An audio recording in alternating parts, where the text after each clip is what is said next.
Welcome back to Yield Report Daily. Today we are talking about impulse buying, why it happens, what it actually costs you over time, and the most effective strategies personal finance educators and behavioral researchers point to for breaking the habit.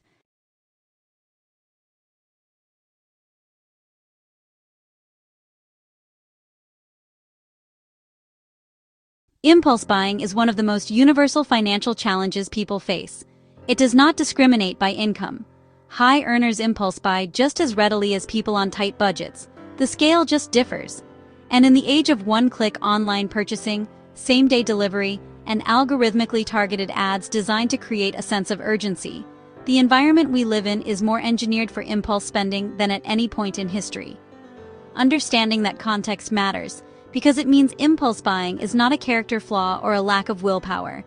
It is a rational response to an environment deliberately designed to trigger it. So why does impulse buying happen? The psychology behind it is well studied. At its core, an impulse purchase is driven by emotion, rather than need or deliberate planning. The most common emotional triggers include excitement or novelty, the thrill of something new; boredom, where shopping provides stimulation; stress or negative emotions, where buying something creates a temporary mood lift; social comparison or status, where a purchase feels like it closes a gap between where you are and where you want to be perceived to be; and fear of missing out, particularly around sales and limited-time offers, which creates artificial urgency. Retailers and online platforms understand these triggers in extraordinary detail and design their entire customer experience around activating them. Flash sales and countdown timers create urgency. Suggested products and frequently bought together sections create association-based desire. One-click purchasing removes friction that might otherwise allow the impulse to pass. Social proof through reviews and popularity indicators makes a purchase feel validated.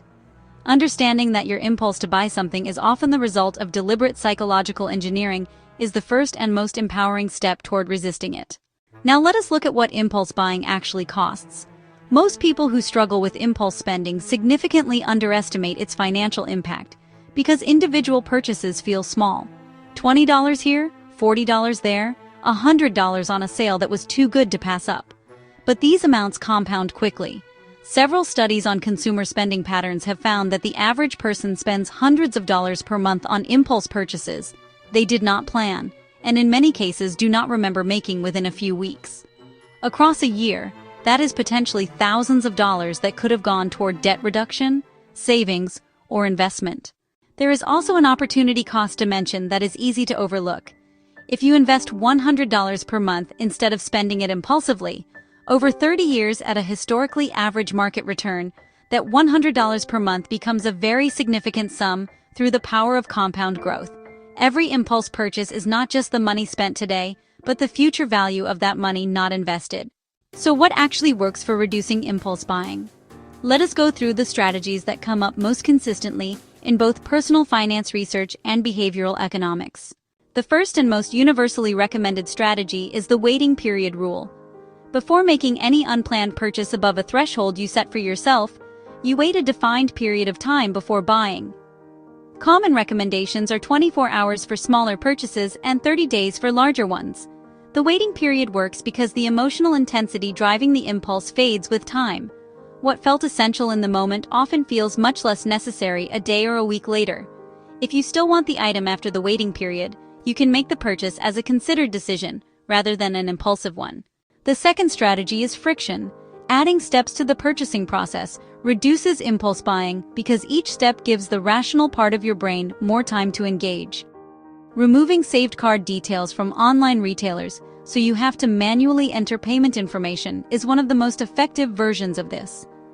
Deleting shopping apps from your phone, unsubscribing from retailer email lists, and turning off promotional notifications are all forms of reducing the triggers that initiate impulse cycles in the first place.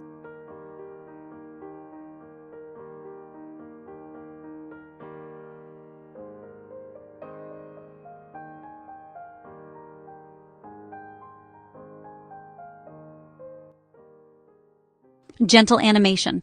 The third strategy is the cost per use calculation. Before any discretionary purchase, ask yourself how many times you will realistically use or wear or consume this item, and divide the cost by that number to get a cost per use figure. A $40 item you will use once costs $40 per use. A $40 item you will use 200 times costs 20 cents per use.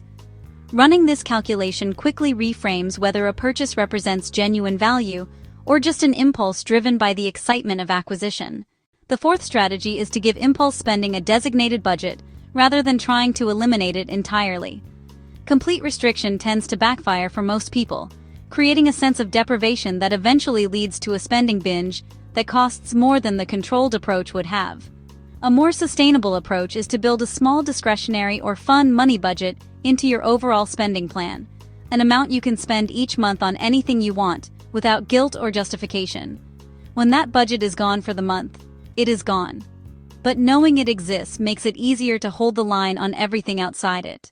The fifth strategy is to identify your personal triggers.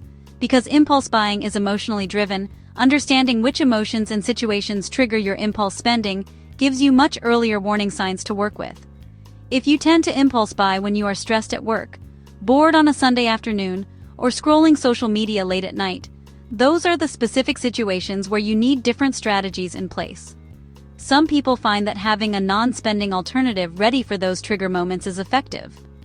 Going for a walk, calling a friend, or doing something absorbing enough to break the loop can redirect the emotional energy that would otherwise drive a purchase. The sixth strategy is to connect spending decisions to your larger financial goals. When you have a clear, specific goal you are working toward, whether that is paying off a credit card, building an emergency fund, or saving for something meaningful to you, each spending decision carries the context of that goal. The question becomes not just do I want this, but is this more important than the goal I am working toward? That reframe does not eliminate impulse buying, but it significantly changes the decision-making process. A few practical tools worth knowing. There are browser extensions designed specifically to interrupt online impulse purchases by introducing a delay or a reflection prompt before checkout. Some budgeting apps send alerts when you are approaching category limits that include discretionary spending. And physically using cash for discretionary spending is a strategy some people find effective, because handing over physical money feels more real than a card tap or a click. The goal with impulse buying is not perfection. The goal is awareness and a gradual shift toward more intentional spending. Even reducing impulse spending by 50% has a meaningful impact on your financial position over time without requiring you to never enjoy anything spontaneous again. As always, nothing on this channel is financial advice. We are here to educate and help you build better financial habits. If this video was useful, please hit the like button and subscribe. We publish new personal finance videos twice a week. We will see you in the next one.